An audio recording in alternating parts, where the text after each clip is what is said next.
Hello everyone, আসসালামু আলাইকুম। আশা করছি সবাই ভালো আছেন।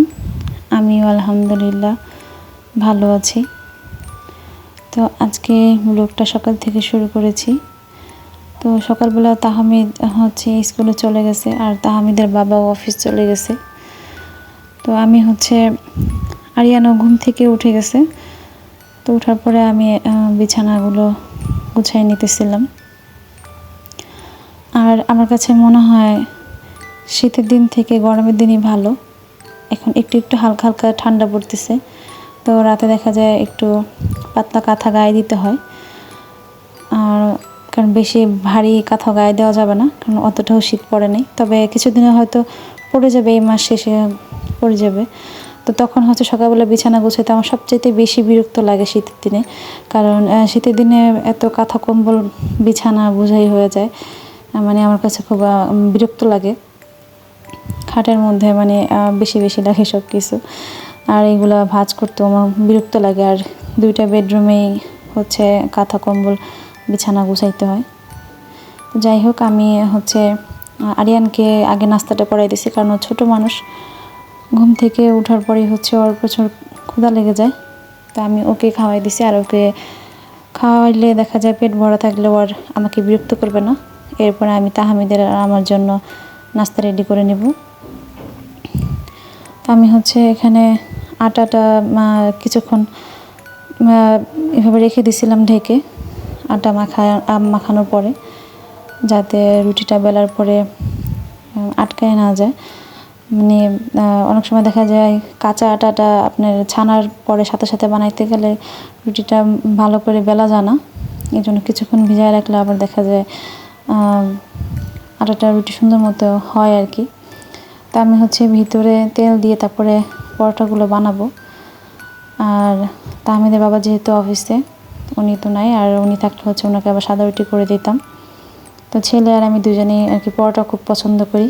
রুটি খুব কমই খাওয়া হয়, রুটি আমরা তেমন একটা খাই না। আর বাচ্চারাও পরোটা ছাড়া খেতে চায় না।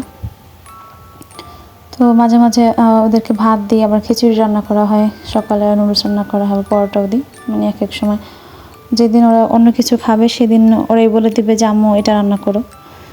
তা আমি আমার সময় সুযোগ বুঝে আর কি করে দিই। তো এখন আমি রুটিগুলো ভাজবো। আর তাহমিদ তাহসিন এরকম, ওরা ছোট মানুষ, তারপরেও ওরা ভাতটা কেন জানি খেতেই চায় না। ওরা রুটিটা পরোটাটা খুব বেশি পছন্দ করে।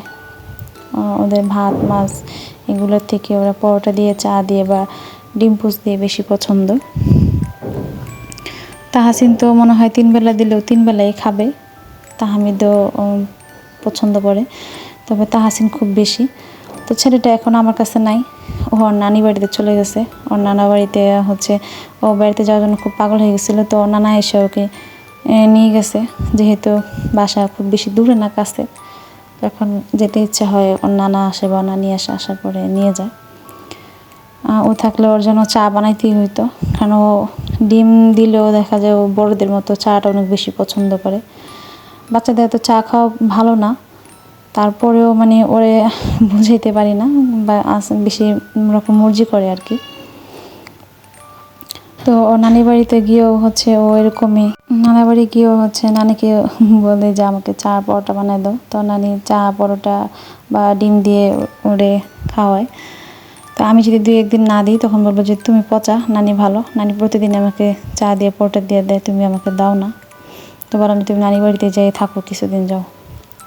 তো এ ফাঁকে আমি নাস্তা খেতে খেতে ভাতটা বসাই দিয়েছিলাম, ভাতটাও নাস্তা খেতে খেতে হয়ে গেছে। আর আমি প্রতিদিন এই কাজটাই করি।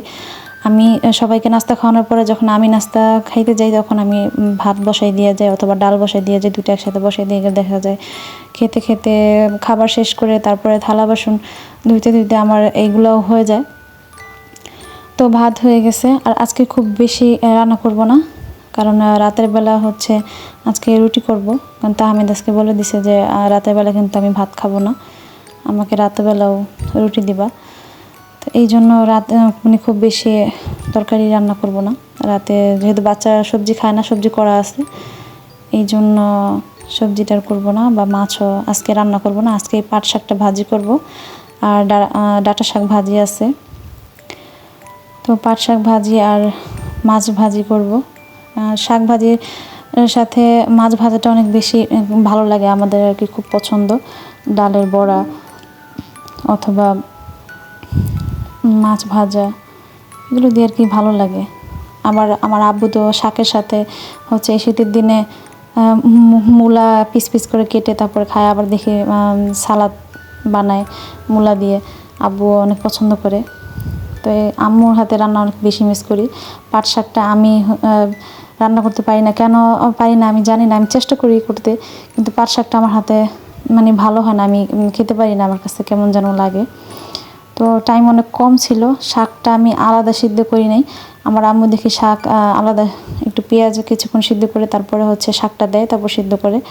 কিন্তু টাইম যেহেতু কম ছিল, আমি বাগার দিয়ে একবারে শাকটা রান্না করে নিছি। কারণ সেদিন তাহমিদ বাবা বাজার থেকে আসতে একটু লেট করছিল, যার কারণে খুব তাড়াহুড়ো করে ওনাকে খেতে দিছিলাম। 1টা বেজে গেছিলো অলরেডি, খুব তাড়াহুড়ো করে রান্না করতেছি।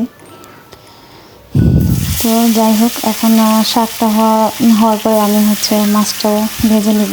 আর এগুলো হচ্ছে পুঁটি মাছ, একটু মানে বেশি ছোট না, মোটামুটি আর কি। তো এই মাছগুলো হচ্ছে মচমচা করে ভাজবো, ভেজে তাহমিদ বাবাকে খেতে দিব। আর আমার ভিডিওটা এই পর্যন্ত যারা দেখছেন তাদেরকে অসংখ্য ধন্যবাদ। সবাই আমাকে প্লিজ সাপোর্ট করবেন আশা করি। আর আমার ভিডিওটা সম্পূর্ণ দেখবেন। আর আমি যখন যে ভিডিওটা ছাড়ি অবশ্যই দেখবেন। সবাই ভালো থাকবেন।